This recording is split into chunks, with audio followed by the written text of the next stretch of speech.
আসসালামু আলাইকুম এভরিওয়ান। আমরা সমাজের কিছু কিছু বায়ান আছেন ফ্যামিলিত মা বোন বাপের লগে ভাইয়ের লগে সুখ দেখাইয়া রাগ দেখাইয়া বড় গলায় কথা হয়। ওই রকম বায়ানটির উদ্দেশ্যে আমি কথাটা বায়ান রে ফ্যামিলি তো নেই একটু তার দূরে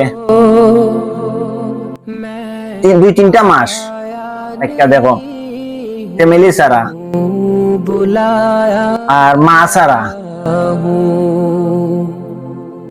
কতখান কষ্ট টাকা বুঝতে পারবাই।